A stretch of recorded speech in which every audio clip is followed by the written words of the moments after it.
और पहली breaking news के साथ शुरू करते हैं। बरेली के भोजीपुरा से सपा विधायक शहजील इस्लाम के पेट्रोल पंप पर चला बुलडोजर से सपा विधायक के पेट्रोल पंप को ध्वस्त किया गया। शहजील इस्लाम पर बिना नक्शा पास कराए पेट्रोल पंप बनाने का आरोप है और कुछ दिन पहले ही सपा विधायक ने सीएम योगी के खिलाफ विवादित बयान दिया था।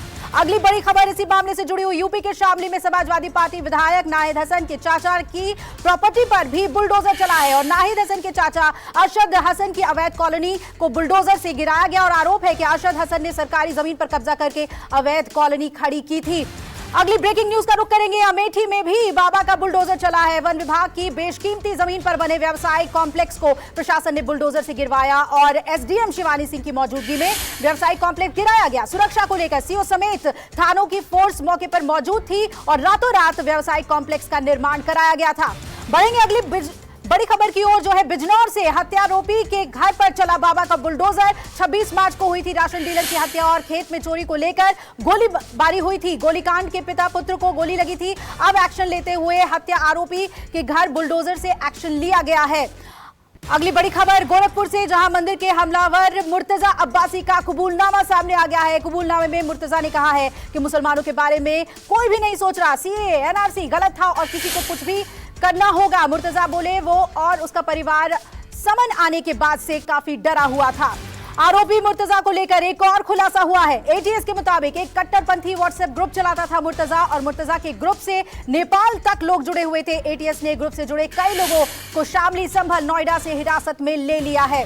गोरखनाथ मंदिर से ही जुड़ी हुई अगली बड़ी खबर। इस हमले के आरोपी मुर्तजा के तार देवबंद से जुड़े हुए बताए जा रहे हैं। सूत्रों का दावा है कि मुर्तजा के एक साथी को एटीएस ने देवबंद से हिरासत में लिया और बताया जा रहा है कि मुर्तजा कुछ दिन पहले देवबंद आया था और देवबंद में मुर्तजा किससे मिलता था, एटीएस इसकी पड़ताल में जुटी हुई है। अगली बड़ी खबर का रुख करेंगे। इस मामले में अखिलेश यादव ने गोरखनाथ मंदिर हमले के आरोपी मुर्तजा को मनोरोगी बताया और अखिलेश यादव ने कहा कि मामले को बढ़ा चढ़ाकर बीजेपी दिखा रही है। मुर्तजा एक मानसिक रोगी है। अखिलेश यादव ने यह भी कहा कि पिता ने कहा है कि नाहिद हसन का इलाज चल रहा था और तो बीजेपी मामले को अलग एंगल देने की कोशिश कर रही है। वहीं अखिलेश यादव पर डिप्टी सीएम केशव प्रसाद मौर्य ने पलटवार किया और कहा कि सपा ने 2013 के आतंकी हमलों के मामले में वापस लिए थे और आतंकवादियों का मनोबल बढ़ाने वाला बयान है। अखिलेश यादव और सपा का आतंकी प्रेम हर कोई जानता है। अखिलेश यादव को ऐसे बयानों से बचना चाहिए। अगली बड़ी खबर का रुख करेंगे। इसी मामले से जुड़ी हुई आरोपी मुर्तजा के पक्ष में बयान देकर अखिलेश यादव फंस गए हैं। बीजेपी ने अखिलेश यादव को घेरा है। साक्षी महाराज बोले अखिलेश यादव अपना मानसिक संतुलन ठीक करें, तो स्वतंत्र देव सिंह बोले अखिलेश यादव के पास अगर मानसिक रोगी आतंकियों की सूची है तो दे, सभी का सही समय पर इलाज किया जाएगा। और अब अगली बड़ी खबर महंगाई से जुड़ी हुई। पेट्रोल डीजल के बाद आज देश में फिर सीएनजी के दामों में बढ़ोतरी हुई है। दिल्ली में आज सीएनजी पर ₹2.50 प्रति किलोग्राम की बढ़ोतरी हुई, जिसके बाद दिल्ली में सीएनजी के दाम ₹69.11 प्रति किलोग्राम। वहीं नोएडा, ग्रेटर नोएडा और गाजियाबाद में सीएनजी के रेट ₹71.78 प्रति किलोग्राम हो गया है। तो बता दें कि सीएनजी के दाम पिछले 72 घंटे में ₹7.5 तक बढ़ा दिए गए हैं। अगली बड़ी खबर आपको बता दें, देश में लगातार बढ़ रही महंगाई के खिलाफ आज कांग्रेस का देश भर में हल्ला बोल देखने को मिला। श्रीनगर में भी महंगाई के खिलाफ सड़क पर कांग्रेसी कार्यकर्ता उतरे। उधर जयपुर में भी धरना प्रदर्शन में बड़े कांग्रेसी नेता पहुंचे और दूसरी तरफ पंजाब कांग्रेस के नेता चंडीगढ़ में राजभवन का घेराव करने के लिए निकले। इस प्रदर्शन में पूरे सभी कांग्रेसी नेता और कांग्रेस कार्यकर्ता शामिल हो रहे हैं। अगली बड़ी खबर भी महंगाई से जुड़ी हुई। बढ़ती महंगाई को लेकर ममता बनर्जी ने एक आपात बैठक बुलाई। बैठक में टीएमसी के सीनियर मंत्री और अफसर मौजूद। इस बैठक में बंगाल के बड़े व्यापारियों को भी बुलाया गया और बैठक में जरूरी चीजों के दाम कम करने पर मंथन किया गया। टीएमसी नेताओं ने सरकार से पेट्रोल डीजल की महंगाई को वापस लेने की मांग की है। अगली बड़ी खबर का रुख करेंगे। आर्थिक मामलों की कैबिनेट समिति की आज अहम बैठक होने वाली और आज शाम 6:30 बजे ये बैठक होगी। बताया जा रहा है कि इस बैठक में पड़ोसी देशों के हालात को लेकर चर्चा हो सकती है और बता दें कि रूस यूक्रेन संकट और श्रीलंका के आर्थिक हालातों पर भारत सरकार अपनी नजर लगातार बनाए हुए है। अगली ब्रेकिंग न्यूज का रुख करेंगे। बीजेपी सांसद सुशील मोदी ने संसद में कश्मीरी पंडितों का मुद्दा उठाते हुए सरकार से कश्मीरी पंडितों पर हुए हिंसा की एसआईटी जांच की मांग की है और उन्होंने कहा कि कश्मीर में 700 कश्मीरी पंडितों की हत्या और 3 लाख से ज्यादा लोगों को पलायन के लिए मजबूर किया गया। हत्या के दोषियों को कड़ी सजा सुनाई जाए। अगली ब्रेकिंग न्यूज, बजट सत्र के आज समापन के साथ ही संसद की कार्यवाही अनिश्चित काल के लिए स्थगित कर दी गई और समापन के बाद पीएम मोदी ने फारूक अब्दुल्ला, मुलायम सिंह यादव से मुलाकात की।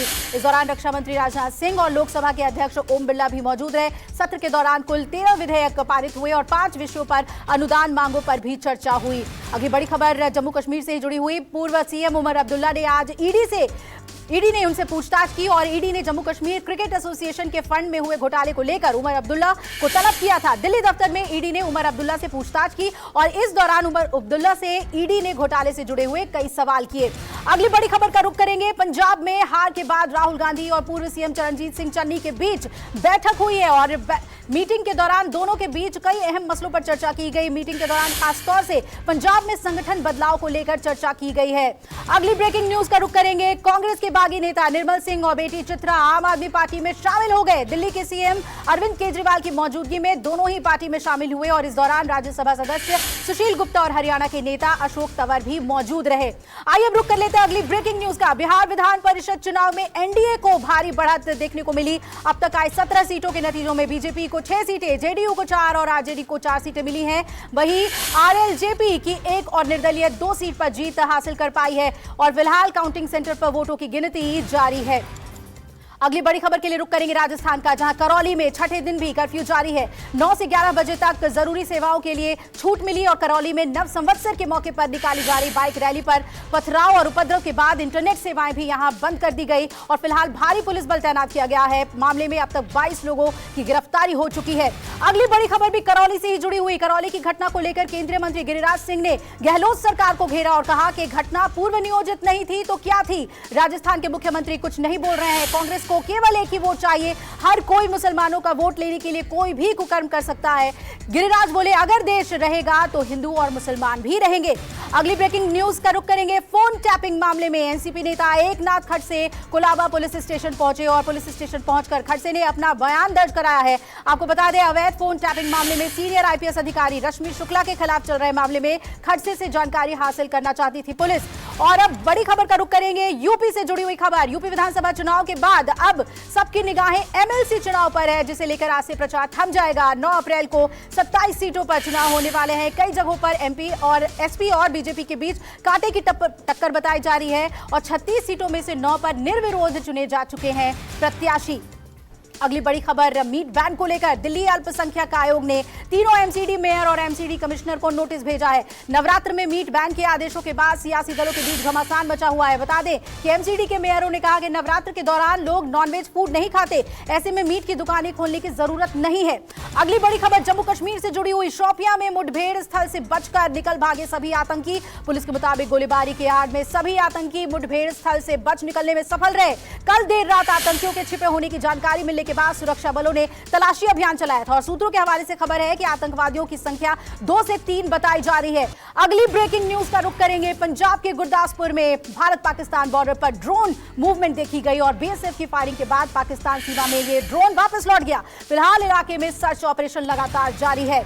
और अगली बड़ी खबर के लिए पाकिस्तान की बात करेंगे। संसद भंग होने पर पाकिस्तान सुप्रीम कोर्ट में लगातार चौथे दिन सुनवाई को लेकर तनाव बढ़ा। फैसला आने से पहले सुप्रीम कोर्ट के बाहर पुलिस सुरक्षा भी बढ़ा दी गई है और स्पीकर और डिप्टी स्पीकर के वकील दलील दे चुके हैं। सुप्रीम कोर्ट में आज अपनी टिप्पणी में कहा था कि डिप्टी स्पीकर का फैसला असंवैधानिक था, थोड़ी देर में फैसला भी आ सकता है। अगली बड़ी खबर भी इसी मामले से जुड़ी हुई। संसद भंग मामले की सुनवाई के दौरान पाकिस्तान के चीफ जस्टिस ने बड़ी टिप्पणी की। चीफ जस्टिस ने कहा कि मौजूदा राजनीतिक घटनाक्रम में 90 दिनों के लिए देश को बेसहारा छोड़ दिया गया। पाकिस्तान की संसद भंग कर दी गई और 90 दिनों के अंदर वहां चुनाव होने हैं। सुप्रीम कोर्ट ने अपना फैसला सुरक्षित रख लिया है। अगली बड़ी खबर के लिए रुक करेंगे रूस और यूक्रेन का। जी हां, 43वें दिन भी जंग जारी है। खार्किव मारियापोल शहर की कई अहम इमारतें पूरी तरीके से ध्वस्त हो गई हैं। कीव के पास बसे शहर बोर्डियांका शहर मलबे में तब्दील हुआ है। स्कूल, अस्पताल और दफ्तर जमींदोज हो चुके हैं। अगली बड़ी खबर, संयुक्त राष्ट्र मानवाधिकार परिषद से रूस के निलंबन पर आज वोटिंग होगी और बूचा नरसंहार को लेकर रूस को यूएनएचआरसी से निलंबित करने की मांग की जा रही है। रूस के निलंबन का प्रस्ताव अमेरिका की ओर से रखा गया है और भारतीय समय के हिसाब से आज शाम 7:30 बजे यूएन जनरल असेंबली में वोटिंग की जाएगी। अगली बड़ी खबर बूचा नरसंहार से जुड़ी हुई।